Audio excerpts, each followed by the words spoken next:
Urgence! Il faut sauver les océans. Le dernier rapport du GIEC parle encore de fenêtre d'opportunité, terme contesté par des doomers qui se sont dédiés à évoquer le souci climatique.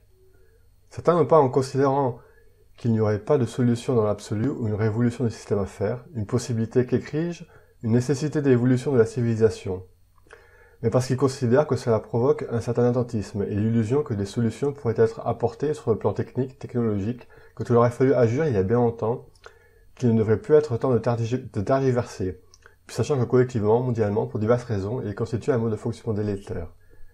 Et il le sera peut-être jusqu'à l'apocalypse, si on n'arrive pas à stopper le système, impulser à nouveau. Et en fait, il y a déjà un peu plus de 20 ans que des publications évoquaient le concept de fenêtre d'opportunité, dont certains évoquaient qu'il n'y avait qu'une décennie pour agir. Donc déjà 10 ans que l'opportunité pour éviter des catastrophes n'a pas été saisie. Qu'il serait trop tard pour éviter de ces effets délétères qui auraient pu être évités ou avoir une importance moindre, selon leurs auteurs. Aussi, je ne sais pas quel est le plus difficile quand on s'informe sur les soucis écologiques, environnementaux. Prendre connaissance de ce que d'aucuns considèrent l'urgence d'action, mais le fait que les politiques menées continuent de renforcer le mal au niveau mondial, ou essayer de faire sa part de colibri, tenter de sensibiliser en tant que citoyen d'autres citoyens, en constatant une forme d'apathie et bêtise de la part de gens qui ne prennent pas le temps, de mieux s'informer. Une des difficultés de sensibiliser, en dehors des intox qui brouillent les pistes et le débat, c'est probablement qu'il y a l'état des lieux, ici et maintenant. Il y a une difficulté de faire prendre conscience de l'urgence par la projection, avec le sentiment d'impuissance sur le plan individuel. Même si les effets sont de plus en plus importants, d'aucuns parlent encore trop affectés ont leurs propres préoccupations quotidiennes, sont divertis à ne pas penser sur le moyen terme, sachant aussi qu'il y a des inconnus quant à la faisabilité. En bref, il y a un problème systémique dans la cause à effet. Aussi, j'admire le courage de Paul Watson, et son livre « Urgence, il faut sauver les océans » nous semble très bien synthétiser à la fois son parcours et la problématique écologique, environnementale, sociale, pour la cause animale, le véganisme antispécisme, la philosophie du biocentrisme.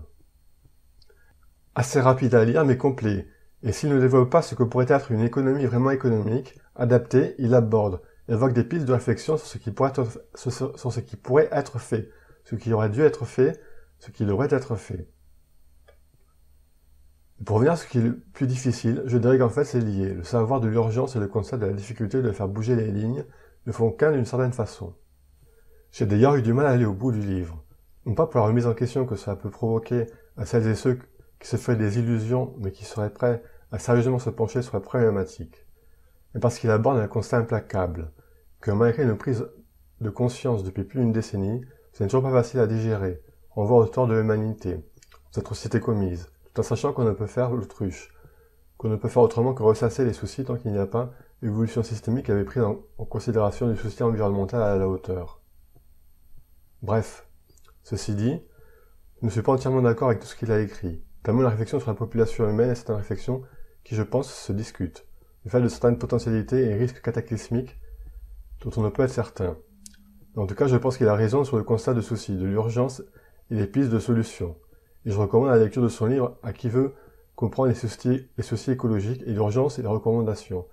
Et aussi à celles et ceux qui le savent déjà plus ou moins, mais qui ne connaissent pas bien Paul Watson, ne comprennent pas encore bien la notion de biocentrisme et l'importance du véganisme, et ou la philosophie de la militance de C. Shepherd.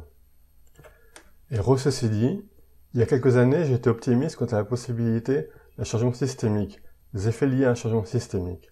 Je pense qu'en tout cas, il aurait intérêt à appliquer la plupart des recommandations que fait Paul Watson. Mais comment y arriver? Plus le temps passe, plus il y aurait urgence, plus cela sera non plus l'atténuation de drame, mais de la survie. À ce sujet, il répond d'une certaine façon, il donne aussi des conseils pour essayer de gérer le stress lié au changement climatique. Comme il écrit, il ne reste pas moins qu'il a tout intérêt à faire selon son âme et conscience sa part de colibri. Que nous n'avons pas le choix de s'appliquer à lutter contre la cause du dérèglement climatique, que de tenter de lutter contre le mode de fonctionnement du monde capitalocène, que de tenter de mettre en place des solutions. Puis au final, je dirais qu'il y a complémentarité avec l'importance d'arriver à mettre en place une révolution de l'économie. À ce sujet, voir les idées de Bernard Friot et de Réseau Solaria, ainsi que de Peter Joseph, la conférence Une société viable, Viable Society. La conférence est en anglais mais elle peut être traduite avec l'option de traduction automatique de YouTube.